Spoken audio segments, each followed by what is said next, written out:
Assalamualaikum warahmatullahi wabarakatuh. Perkenalkan, nama saya Elisa Fitriani dari Prodi Pendidikan Islam Anak Usia Dini Semester 4, Sekolah Tinggi Agama Islam Yasba Kalianda, Lampung Selatan. Dalam rangka penyelesaian tugas ujian akhir semester 4, di sini saya akan memberikan materi pembelajaran dari mata kuliah Deteksi Dini Tumbuh Kembang Anak. Nah, apakah teman-teman sudah tahu sebenarnya pengertian pertumbuhan dan perkembangan itu sama atau tidak ya? Agar lebih jelas, mari kita simak penjelasan berikut ini. Pertumbuhan dan perkembangan anak usia dini sering kali dipergunakan seolah-olah keduanya mempunyai pengertian yang sama, karena menunjukkan adanya suatu proses perubahan tertentu yang mengarah kepada kemajuan. Padahal, sesungguhnya istilah pertumbuhan dan perkembangan ini mempunyai pengertian yang berbeda. Padahal jika kita perhatikan, sangat mudah membedakannya. Pertumbuhan bersifat kuantitatif yang biasa kita lihat dengan angka, seperti berat badan, tinggi badan, dan banyaknya kosakata yang dikuasai anak usia dini.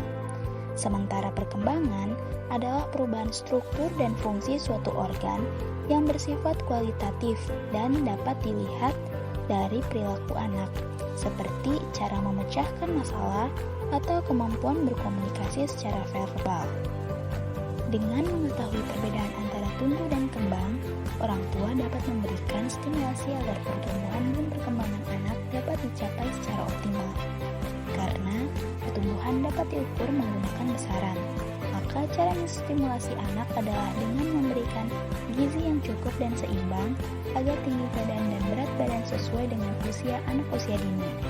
Namun, untuk menstimulasi jumlah kosakata yang anak kuasai, orang tua dapat memberikan stimulasi berupa membacakan kisah dongeng atau meningkatkan intensitas percakapan dengan anak. Hal ini dimaksudkan agar anak mendapat banyak pengetahuan dari kegiatan sehari-hari yang ia lakukan. Perkembangan anak usia dini dimulai pada anak usia 0-2 tahun. Pada masa bayi anak usia 0-2 tahun, anak mengalami perubahan yang pesat bila dibandingkan dengan yang akan dialami pada fase-fase berikutnya. Anak sudah memiliki kemampuan dan keterampilan dasar yang berupa keterampilan lokomotor, berupa berguling, duduk, berdiri, merangkak, dan berjalan. Keterampilan memegang benda, penginderaan, dapat melihat, mencium, mendengar, dan merasakan sentuhan, maupun kemampuan untuk mereaksi secara emosional dan sosial terhadap orang-orang sekelilingnya. Selanjutnya, pada anak usia 2-3 tahun. Pada fase ini, anak sudah memiliki kemampuan untuk berjalan dan berlari. Anak juga mulai senang memanjat, meloncat, menaiki sesuatu, dan lain sebagainya. Anak usia 2-3 tahun lazimnya sangat aktif mengeksplorasi benda-benda di sekitarnya. Anak memiliki kekuatan observasi yang tajam. Anak juga menyerap dan membuat bahasa baru, mulai belajar tentang jumlah, membedakan antara konsep satu dengan banyak, dan senang mendengarkan cerita-cerita sederhana, yang kesemuanya diwujudkan anak dalam aktivitas bermain maupun komunikasi dengan orang lain.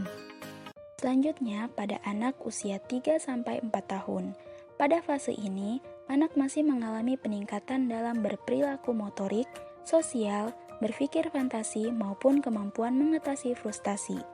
Untuk kemampuan motorik, anak sudah menguasai semua jenis gerakan-gerakan tangan, seperti memegang benda atau boneka. Akan tetapi, sifat egosentriknya masih melekat. Tingkat frustasi anak juga cenderung menurun. Hal ini disebabkan adanya peningkatan kemampuan dalam mengatasi kesulitan-kesulitan yang dialaminya secara lebih aktif atau sudah ada sifat kemandirian anak. Selanjutnya, anak usia 4-6 tahun. Ciri yang menonjol anak pada usia ini adalah anak mempunyai sifat berpetualang yang kuat. Anak banyak memperhatikan, membicarakan atau bertanya tentang apa yang sempat ia lihat atau didengarnya.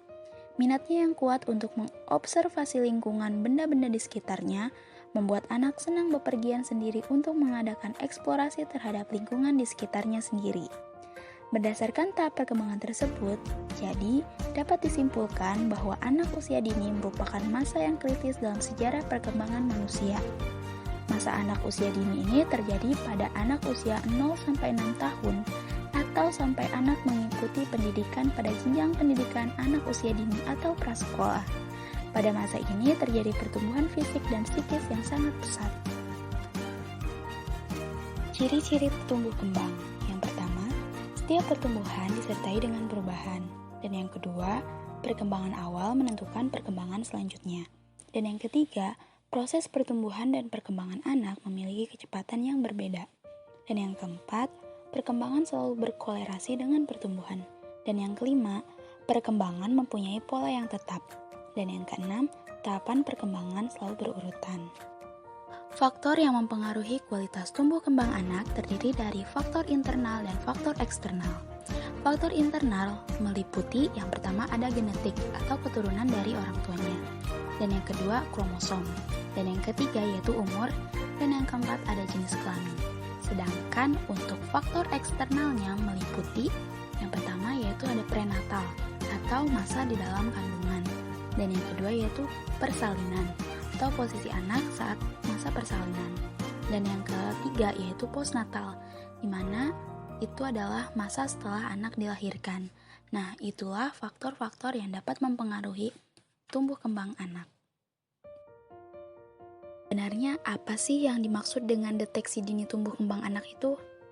Jadi, deteksi dini tumbuh kembang anak adalah kegiatan atau pemeriksaan untuk menemukan secara dini adanya penyimpangan tumbuh kembang pada balita dan anak prasekolah. Dengan ditemukan secara dini penyimpangan atau masalah tumbuh kembang anak, maka intervensi akan lebih mudah dilakukan. Deteksi dini tumbuh kembang atau DDTK penting dilakukan guna mengetahui pertumbuhan anak, baik itu mental, sikap, perbuatan yang merupakan suatu tugas orang tua, pendidik, dan masyarakat untuk mengoptimalkan tumbuh kembang anak sesuai dengan kemampuan yang dibawa anak sejak lahir, sehingga anak menjadi cerdas dan sehat.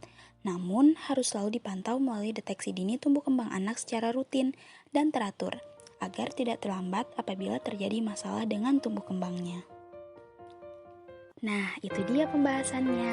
Sekarang teman-teman sudah tahu kan, ternyata pertumbuhan dan perkembangan itu berbeda ya. Hanya saja memang selalu saling berkaitan. Cukup sekian dulu ya video kali ini.